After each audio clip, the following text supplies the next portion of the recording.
It's time for your next favorite episode of the Integratedness Podcast with Jason and Jolene.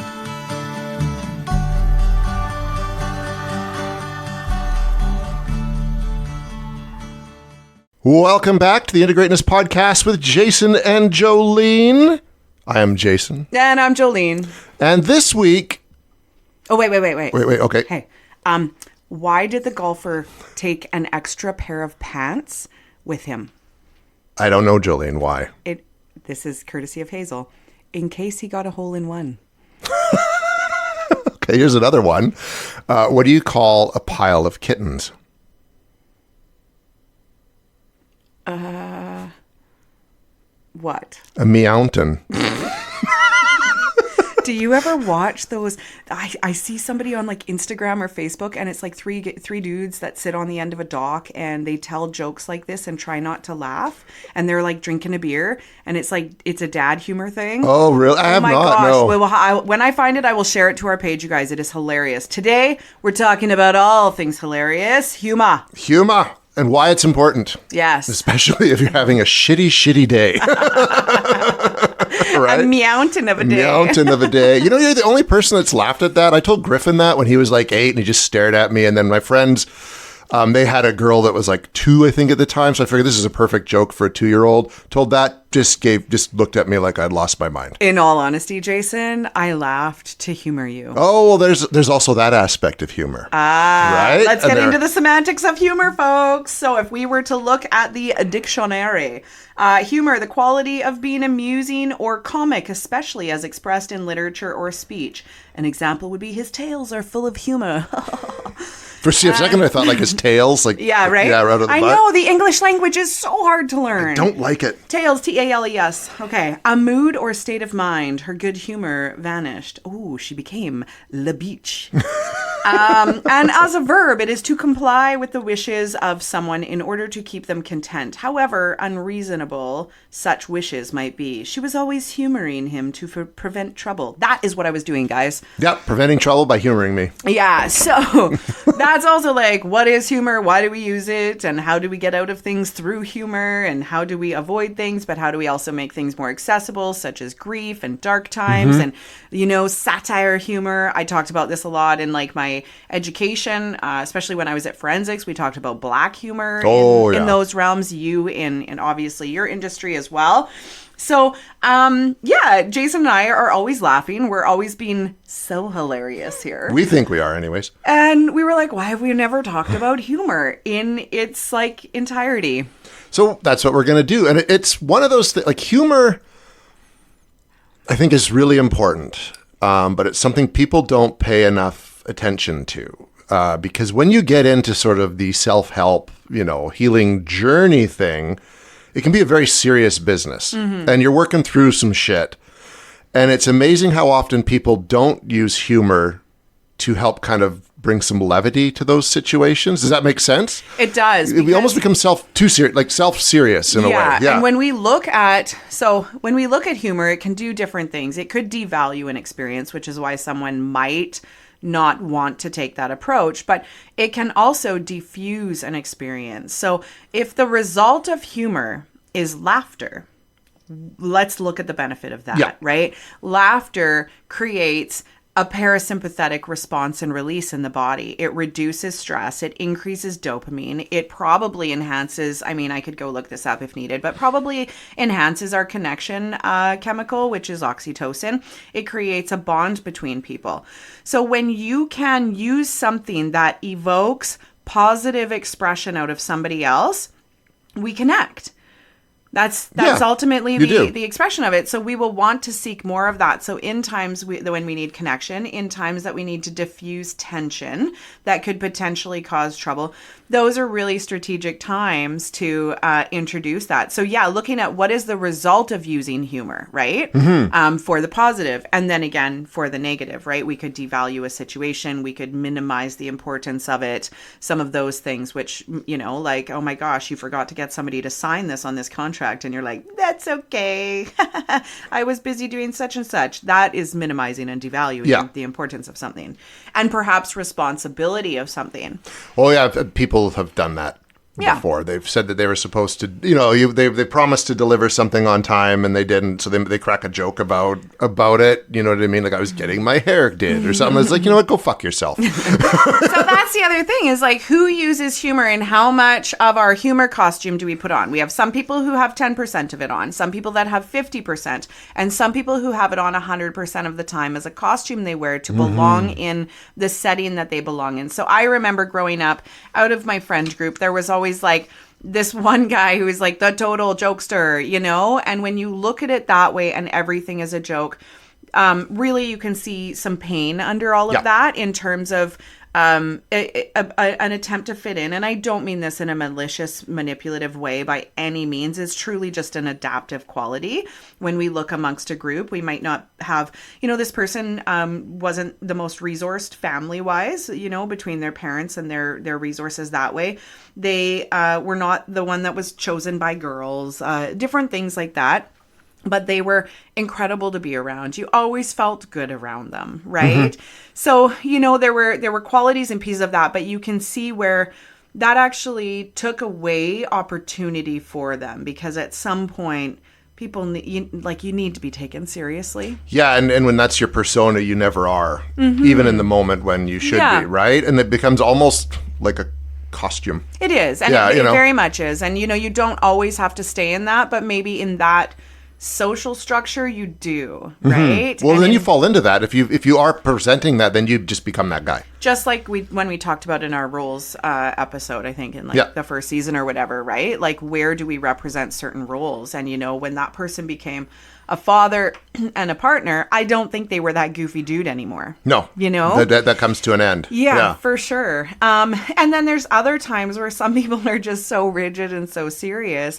They need a little lightening up, right? So we can think of people of that. And, in that case, I get really curious. And not that I overanalyze everybody and their aspects, right? But, it makes me curious to think what is the risk of having the result of the laughter? So what's the risk of laughing? What is the risk of letting your guard down? What is the risk of showing connection with somebody else or validating that someone else made you feel good? Is this a resistance of pleasure, resistance of connection, resistance of trusting the situation, not being taken seriously? Like where is one protecting themselves when they just refuse to engage in the humor?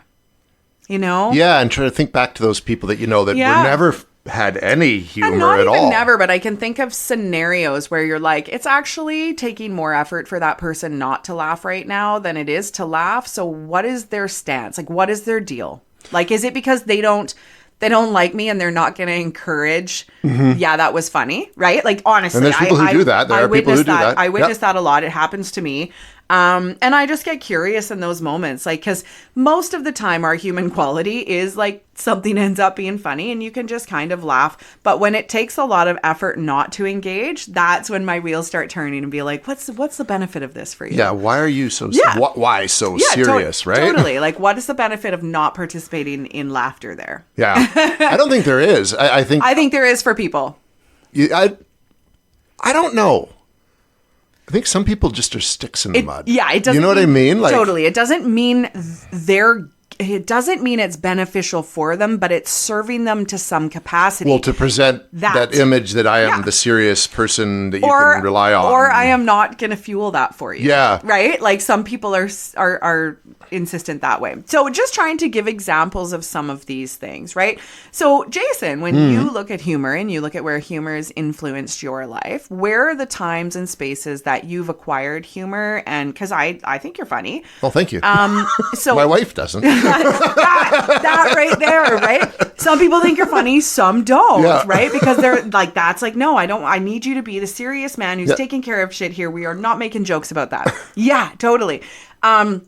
But think about that, like where it was. And then also, who were some of your idols or who were people you really thought were hilarious? Okay. That's a lot to unpack. Yeah, it is. So where did I pick up my humor? I would have picked it up from my dad, for sure, and my grandpa Newell, who I've mentioned before. He was the one that fought in the war. Right. Second World War.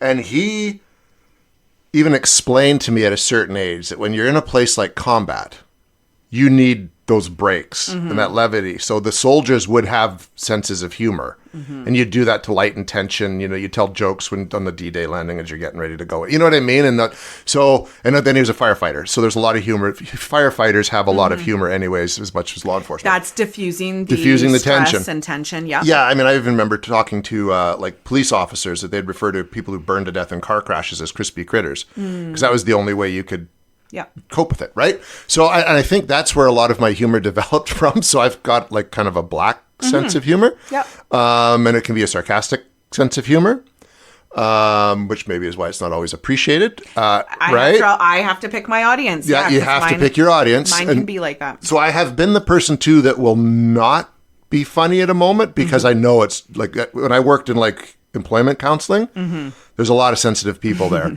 And so I just wouldn't let my humor out until like the last year I was there, and I just stopped giving a shit. So yeah, and then of course, there's also like, I mean, I picked it up from like my dad read me Charlie Brown every night when I was really young. So that kind of Snoopy I'd pick it up on. So from comic strips like that, Garfield. And then as I got older, like I found in terms of my humor, The Simpsons became a pretty big influence for me. And then Family Guy later, although I'd pretty much was developed who I was obviously by then because I was more in my late 20s, 30s. But I kind of gravitate to that stuff. Like I could not stand the average TV sitcom humor because it's like appealing to the lowest common denominator and the broadest audience. Yeah. And so it's not funny. Like that isn't funny to me. You like intelligent humor. Yeah, I like intelligent humor. Where out of a crowd, only 3 people might get it. Yeah, but that's my preference. Or British humor like Monty Python, which I think is intelligent humor in its own way. I remember watching Monty Python with my dad, and it is a different kind of humor, right? That's why you and Pete get along so for great. sure. He's such an odd duck. He's not, but we both are, and we both think we're hilarious. That's so funny. But so that's where I kind of developed that, and that's kind of how my humor fits. How about you, Jolene? Yeah, for me. Okay, so before I get to me, I'm gonna give a reference. I know I've talked about this before, but I had this colleague who, when I worked at Mental Health and Addictions, he would make jokes about everything, and we actually one of his jokes was about somebody in a retirement home, and eventually like they were just calling out random numbers like 283, and everyone would laugh. And then, right? And really what the joke was is that the person had told so many jokes that everyone just started numbering them, so he didn't have to tell the actual joke again. So he would just tell the number of the joke and they knew which one it was. There's a variation on that. My grandpa told me. So they were in the army, and because you didn't have a lot of time, you would dictate a number to a joke. So they'd be hanging out in the mess, and people would be like, 44, and everyone would kind of laugh. And then 29, everyone kind of laughed. So the new recruit was like, 18, and nobody laughed. And then one guy goes, some people just can't tell a joke. Oh my God. And so that's exactly what that was, right? So that joke then really represented this colleague, right? And I'll never forget. So there was this time we were in like this, and he'd always whisper, and it was always his delivery, right? And we were in the middle of this training talking about representation agreements and when people can't speak for their own medical needs and yada, yada. So the presenter was like, I might go home this afternoon and have a stroke. You never know. And he leans over to me and he's like, I might go home and have a few. Well, fuck. I lost it. So there I am, like quietly, like back shaking, snorting because I'm trying to hold it in. Now I look like I'm laughing at this lady having a stroke. Right? Yeah. Oh my God. So this is the kind of humor. He would never pick the right time. He would essentially, he always picked the right time by not picking the right time, right? It's an art form, really. Totally.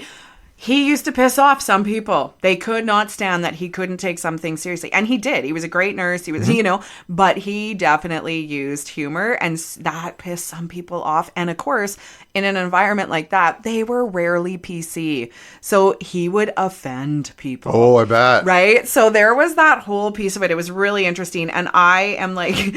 I'm like, I have standards to a certain degree, but I also appreciated him and knew kind of where he was coming from. So I very much appreciated and laughed at that humor. For myself, if I were to really back up the truck, I was deathly shy as a kid. So the fact that I, am outgoing and funny and often quite jovial in social situations, I am always sharing what I probably shouldn't share is going on in the inside of my head. And usually it's only 40%. And I will tell people you should hear the stuff I don't say out loud in my head. I have these conversations all the time with myself.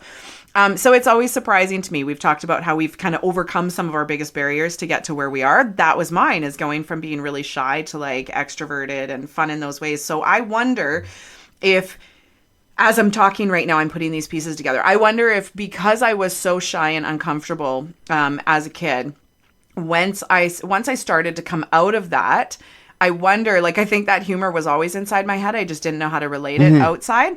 I wonder if I started to get positive feedback from others. I wonder if I started to get social connection and it would ease my shyness, my anxiety.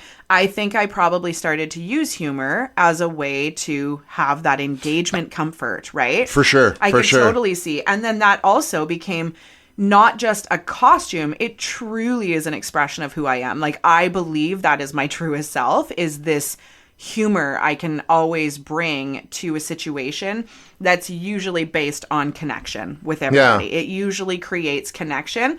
And I will often like point out the obvious that nobody wants to talk about in a really light way. Yeah. And it's kind of wild, right? So it's sort of like, it's not a passive aggressive way. It's a diffusing, I think, way of pointing out the obvious, right? Yeah. And it also shows people that you are, you're open and you're approachable. And sometimes, you know, when things happen, it can be a way of maybe when we, like, for example, my kid's hockey game, one of the games this weekend, like, I kind of reflected back to one of the parents after. I was like, oh, geez, man, that game brought out my worst self. And she was like, oh, my God, that one dad needed to sit down. Right. And it was just really funny because I was able to like express humor of like, oh, yeah, you know, like some games rev you up a little bit more than others. Right. And it was like, oh, I'm so mad that happened, or that I like even felt that way. About, there was just different dynamics that kept happening to those kiddos there. But, you know, being able to just approach it in a bit of a lighthearted manner, it opens the door for a lot of things. Like, I think in a lot of conflict resolution, creating some lightness is showing accessibility. Yeah. If that makes sense. Yeah, it in a way, it's a form of vulnerability. Yes, I was going to say right? that. Like, you're kind of, because you are expressing a part of yourself. And the humor that we put out, especially if you're not putting it out like all the time, I think is a very authentic version of yourself. Yeah. Like, you're sharing, you're not only trying to be funny, but you're sharing that aspect of your personality that finds something funny, and that can be scary. When we laugh, we disarm ourselves, yeah. right? Imagine a bunch of army men running around laughing. Well, now you just see a bunch of kids playing guns, cowboys and whatever, right? Like, so that's kind of the other piece there too. I encourage couples who are stuck in that nitpicky kind of back and forth argument with each other. I encourage them to try this approach where you close talk your complaints to them. So you kind of, instead of being like, why did you leave your shoes in front of the front door and your bag there again for like the 9th time this week? Like, I really need you to move that because we keep tripping over them. Simple things like this, right? Like, really become like a thorn in people's sides in relationships where you're continually unsatisfied about some things or whatever. So I say, like, try the close talking strategy where you actually go like forehead to forehead with your partner and you're like, how come you put your shoes in front of the door so I could trip over them? Boom. Both people are laughing. Yeah. The reality is the shoes need to be addressed. Does it need to be World War III? No. But can you laugh about it and gain some kind of lack of defense from the other person, like an openness for them to go, well, you know, I was really hoping it would work this time, but it didn't. Yeah. And then both people can walk away, but recognize the topic did get addressed and hopefully like shift from that. Yeah. Right? Yeah. So I've had some great feedback with couples around that one. It's a really great way to diffuse and rewrite a pattern because there's habitual patterns in some of those confrontations. Well, because it becomes just the norm, right? Yeah. Especially if the shoes are always left at the front door. So how about sarcasm? I love sarcasm. Yeah. People say it's the lowest form of humor, but I think it's fantastic. I think it is partially that, mostly probably when used for passive-aggressive reasons.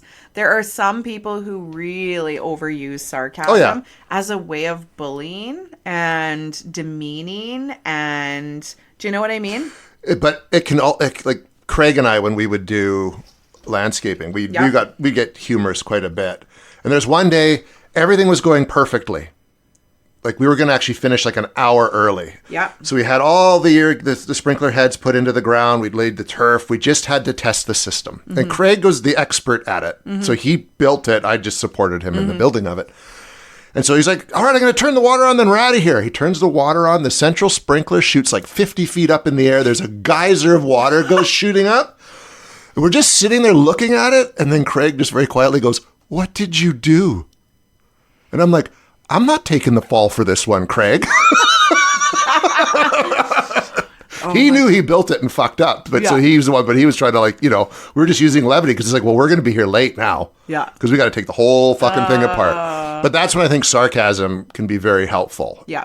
It's almost like the one-liner. When we look at it, it's like the use of irony to mock or convey contempt. His voice, hardened by sarcasm, could not hide his resentment. I think the mockery, the resentment, those are the pieces. So I think when you think of, even like when you think of, what were we just saying about the British humor? Monty Python? Thank you, Monty Python. When you think about that, there was definitely mockery there. There was contempt, but it wasn't in as harsh of a way. It was like delivered culturally, kind of how they may, right? I was just thinking when they found the French castle in the middle of England, they're looking for the Holy Grail, and it's like, if you're tell your master if he gives us lodging for the night, he can join us on the quest for the most holiest of Grail. Oh, I'll tell him, but I don't think he'll be very keen.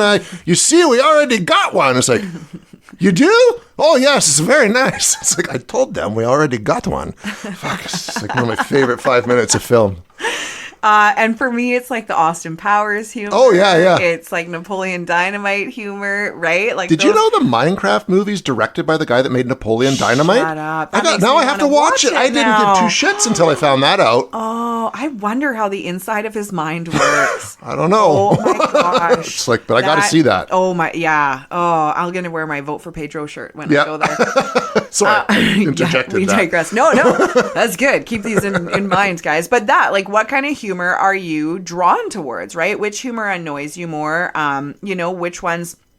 Yeah, which ones, do you find yourself identifying with more, kind of piggybacking more in those ways?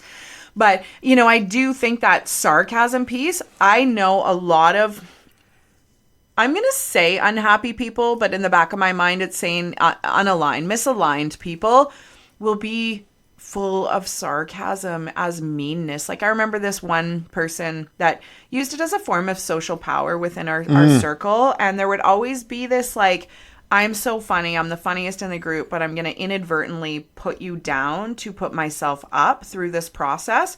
And later it turned out that they had a lot of identity stuff they were going through that makes sense why they were so like discontent with themselves, jealous of others. They ended up, liking a same-sex partner. And I think the turmoil of not being able to express who you are and what you want and seeing other people get what they want and be able to be who they are creates a lot of inner resentment for people as they perhaps are going through some of those stages of self-awareness or expression, right?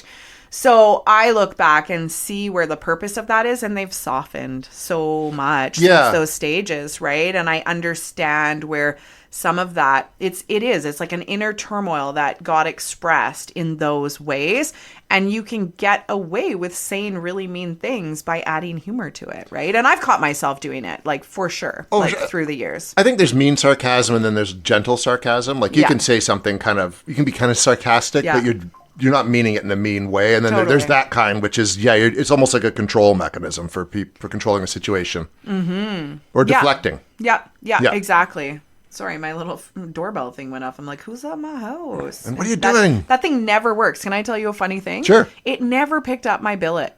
Or the guy that was living with us. I would be on that camera and me and my kids running in and out. He would never be on it. I was like, do you exist? He's a ghost. Yeah. I was like, when you stand in front of the mirror, can you see your reflection? Because this camera never picks you up. That's interesting. It was the craziest thing. Because I would often like wake up, did he make it home last night? Yeah. Right? Because they would bus in really late some nights after games. And Yeah, or when I was out of town, like, oh, is he home? Like, no, it would show me leaving town and me getting home. And I'm like, what happened in between? Like, How did he come and go? Yeah, craziest things. So anyways, it's weird that that's going off because the damn thing never works. Now you'll Tell get us. every image of him Right? showing up at your house. Start coming funny. through. Right? So really kind of like scan your life, look at what role humor plays, what humor, it's really funny because kids love funny things. They do. love laughing. They love silly things. They love the hole in the pants, the meowing joke. Well, apparently kids don't not. love No, that they don't. one, right? They don't at all. They love Uncle Chris the Clown. Like, oh my God. Yeah, he's super popular. Yeah. Still. Yeah, which is like wildly bizarre to me, but it's they love those things. And also like look at really take yourself back to like what does simple joy look like? And really when you make kids laugh, and I love when my son laughs really genuinely and uncontrollably, because I mean it would be like Griffin like busting over laughing. It's such a beautiful, vulnerable, childlike, innocent moment for them. It's interesting to watch too. Because now as Griffin gets older, that happens less and less. I know. Like it just be naturally when you're kids, everything's funny, but as we get older, it just seems like we lose. We harden. And I think like, especially now at like almost 53, I find like I appreciate the levity when it comes because it doesn't seem to come as much. Yes. It just doesn't. Yeah. On a day-to-day, so you almost sometimes forget how. Yeah, but this Right? is why people equate happiness with how much they're laughing and smiling. Yeah. But we also have to realize, like, it comes so much less. We find less moments for it. There's so many other things. Like, something might be funny, but then we think of the consequences of it instead of laughing at the simplicity of it. Or, there's always so many more other things. So, that's another thing of, like, what role did humor play in my life? How did I respond to it? And have I lost parts of that? Like what you're watching with Griffin, what I watch with Marshall in a sense, right? Something I love about Kevin is he's like so dorky in his humor, and it's always simple things. Like I'm doing the day-to-day with my kids, and I don't find as many moments of humor with them, but I will with other kids. And they'll say to me like, you're so much nicer to other kids than us. And I'm like, yeah, I can see that, because I'll crack a joke with a kid that's like just come to pick them up at the front door or something, but I won't crack a joke to my kid as I'm telling them to pack their bag and get in the car. Yeah. Right? Because it's a different dynamic at that moment, right? So I totally agree with them. I'm like, yeah, you know what? It would look like that. It doesn't mean that I'm nicer to them, but I probably take more moments like that with them because I don't have to tell them what to do or organize their lives or anything right now. So Kevin's kind of like that person in our life when we see him, right? So it's the simple things. Like my kids will be like this is a classic. My kids will be like, hey, Kevy. They call him Kevy. They're like, hey, Kevy, guess what? And he's like, ooh, I like this. And then, or he's like, I like this game. And then he'll just start throwing out random guesses of things. And they're like, they weren't actually wanting him to guess what. Right. Yeah. It's so funny. We all laugh every time he does that. And it's so ridiculous. That's good though. But that's important to do that, right? God. And to be the guy that's willing to do that. Right? Yeah. Oh, Yeah. yeah. But again, he's not in parent mode. Did he do that with his kids? Probably not. Probably not. I don't know. Kevin, did you? Maybe I when they don't were think- younger, probably, but not so much I now. wonder, right? Yeah. Your kids are teenagers, so they're not. I guess be like, shut up, Dad. Right? So it's funny, right? Like, yeah, I like it's about moments like that. I always had I had a funny uncle. I remember he would do like the steal your nose thing. Oh, yeah. That was always kind of the presence that he brought in interactions, like I said, there's the funny friends. I definitely see where humor plays a big role in my office. My clients really appreciate my humor. I appreciate their humor. They feel comfortable bringing it to whatever degree. You know how many of my clients send me these memes about like, oh, when you tell your therapist about your week, and it's like one of those action videos and cars are blowing up in the background. Or they're falling down the hill Oh my repeatedly. God. Yeah. Or it's like, me leaving my therapist's office, and it's like going with their ex-boyfriend and all these things we like talked about not doing, right? My clients love that shit. Like they send it to me all the time, and I will very openly laugh about it with them, right? And I love it because that is another form of validation to be like, we know this is my wound. We know I'm working on it, and we're both going to just have a little chuckle about that right now. Like it's beautiful. Yeah, it is. Because if you can't laugh at yourself, you shouldn't laugh at anybody else. And some of the funniest moments, I'm just like, ooh, I love that you sent that to me because I was going to send it to you, but I'm not allowed. Right? Yeah, exactly. Oh, and they feel so validated in those moments, right? Yeah, it's funny. I had that when I went and saw Ryan Holiday, the Daily Stoic guy in Vancouver. because Alicia, my counselor, she's a fan of his too and reads the book. So I took a picture. I'm like, second row back. I took a picture of it and I emailed it to her.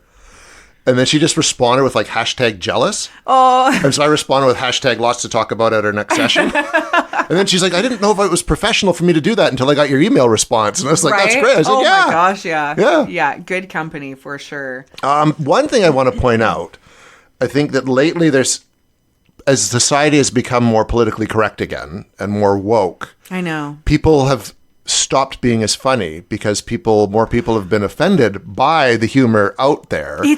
Because I think there are those humorless, self-important people. I'm just going to be generalized. There's these humorless, self-important people that can't stand funny, like at all, and are just going to piss on every kind of humor out there. Almost like there's like this war on being funny.